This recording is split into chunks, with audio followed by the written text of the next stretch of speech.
सुप्रभात विद्यार्थियों, आज हम अपनी कक्षा 7 की संस्कृत पाठ्य पुस्तिका रुचिरा के पाठ 5 पंडिता रमाबाई का अध्ययन करेंगे। स्त्री शिक्षा क्षेत्रे अग्रगण्या पंडिता रमाबाई 1858 तमे खिसराबदे जन्म एलाबद।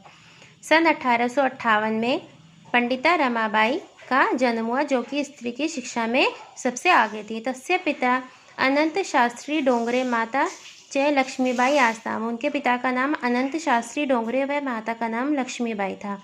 तस्मिन् काले स्त्री शिक्षाया स्थिति चिंतनीय आसीत्। स्त्रीणां कृते संस्कृत शिक्षणं प्राय प्रचलितं नासीत्। उस समय स्त्रियों की शिक्षा बहुत ही चिंतनीय थी और स्त्रियों को संस्कृत की शिक्षा भी नहीं दी जाती थी। किंतु डोंगरे रूढ़िबद्धां धारणां परित्यज्य स्वपत्नीं संस्कृत मध्यापयत्। एतदर्थ स समाजस्य प्रतानाम अपि असहत।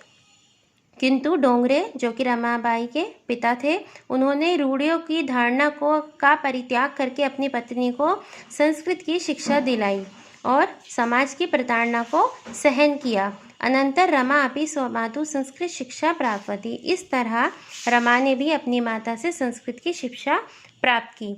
कालक्रमेण रमाया पिता विपन्न सज्जा, तस्या पितरौ ज्येष्ठा भगिनी च दुर्भिक्षा पीड़िता दिवंगत। परंतु समय के अनुसार रमा के जो पिता थे वो गरीब हो गए। विपन्न अर्थात अन्न के बिना बहुत गरीब हो गए कि अन्न भी नहीं उन्हें मिल पा रहा था। तभी उनके पिता ज्येष्ठ भगिनी अर्थात बड़ी बहन, दुर्भिक्ष पीड़ित अर्थात भूख से पीड़ित होकर उनके पिता और बड़ी बहन का देहांत हो गया, वो दिवंगत हो गए। तदनंतर रमा स्वे ज्येष्ठ भ्राता सह पदभ्याम समग्र भारतम अभ्रत मत।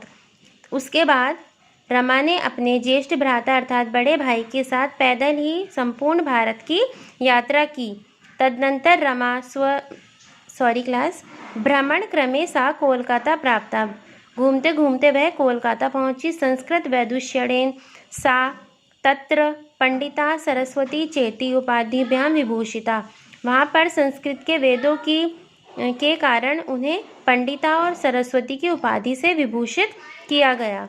तत्रैव सा ब्रह्म समाजेन प्रभाविता वेदाध्ययन अकरोत्। वहाँ पर ब्रह्म समाज से प्रभावित वेदों का उन्होंने अध्ययन किया। पश्चात सा स्त्रीणां कृते वेदादीनां शास्त्रां शिक्षाया आंदोलन प्रारब्धवती। उसके पश्चात उन्होंने स्त्रियों की शिक्षा, स्त्रियों को वेदों की शिक्षा दी जाए, इससे संबंधित आंदोलन उन्होंने चलाया।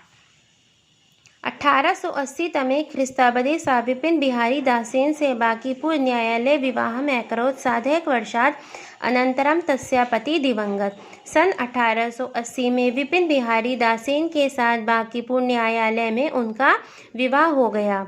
साधैक वर्षात् अर्थात 1.5 वर्ष के पश्चात उनके पिता का देहांत हो गया।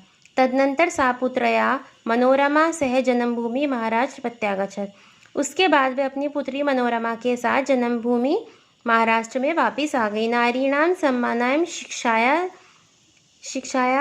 च सा स्वकीयं जीवनम अर्पितवती। उन्होंने नारियों की शिक्षा और उनके सम्मान के लिए अपना पूरा जीवन अर्पित कर दिया।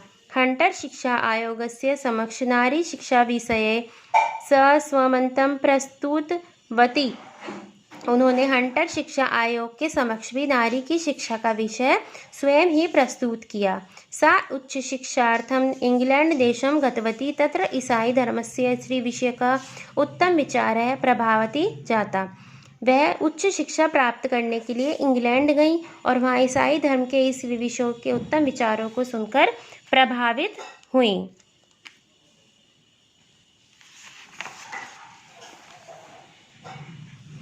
इंग्लैंड देशात् रमाबाई अमेरिका देश अगच्छत्। इंग्लैंड देश के बाद वो अमेरिका भी गईं। तत्र स भारतस्य विधवा स्त्रीणां सहायतार्थ अर्थ संचयम् अकरोत्। उन्होंने भारत की विधवाओं की सहायता के लिए धन का संचय किया। भारत प्रत्यागत मुंबई नगरे सा शारदा सदनम स्थापयत्। भारत में वापस आने के बाद मुंबई नगर में उन्होंने शारदा सदन की स्थापना की। अस्मिन् आश्रमे निस्सहाय स्त्रियः निवसन्ति स्म। यहाँ पर निस्सहाय स्त्रियों के लिए निवास का उन्होंने प्रबंध किया। तत्र स्त्रियः मुद्रण टंकण काष्ठकलादीनाच प्रशिक्षणमपि लभन्ते इसमें, वहाँ पर जो स्त्रियों को उन्होंने मुद्रण, टंकण अर्थात टाइपिंग और अनेक कलाओं का प्रशिक्षण दिया, लाभ दिया। परम इदनम सदनम पुणे नगर स्थानांतरित जातम, कुछ समय बाद उनका जो सदन था वो पुणे नगर में स्थानांतरित कर दिया गया। तत् पुणे नगरम समीपे केडगांव स्थानीय मुक्ति मिशन नाम संस्थानम तया स्थापितम, उन्होंने पुणे नगर में केडगांव के समीप मुक्ति मिशन नाम की संस्था की स्थापना की। अत्र अधुना अपि निराश्रिता स्त्रिय सम्मानम जीवनम यापन्ति, यहाँ पर जो निराश्रित स्त्रियां थीं, जो किसी पर आश्रित नहीं थीं, किसी के अधीन नहीं थीं, उनको सम्मान के साथ जीवन यापन करने के लिए उन्होंने जगह दी। 1922 तमे खिस्त्राबदे रमाबाई महोदयाया निधन अभवत्, सन 1922 में रमाबाई का निधन हो गया।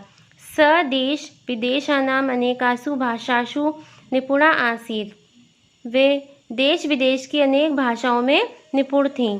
समाज सेवायाः अतिरिक्तं लेखन क्षेत्रे अपि तस्याः महत्वपूर्णम् अवदानम् अस्ति, उन्होंने समाज सेवा के अतिरिक्त लेखन क्षेत्र में भी बहुत योगदान किया। स्त्री धर्म हाई कास्ट हिंदू विमेन इति तस्याः प्रसिद्धं रचनाद्वयं वर्तते, स्त्री धर्मनीति और हाई कास्ट हिंदू विमेन उनके लिखे हुए प्रसिद्ध रचना है जिनके लिए उन्हें प्रशंसा मिली। तो क्लास ये थी हमारी पाठ 5 पंडिता रमाबाई की व्याख्या। अब आप इसे दोबारा पढ़ें और इसकी व्याख्या स्वतः ही करें।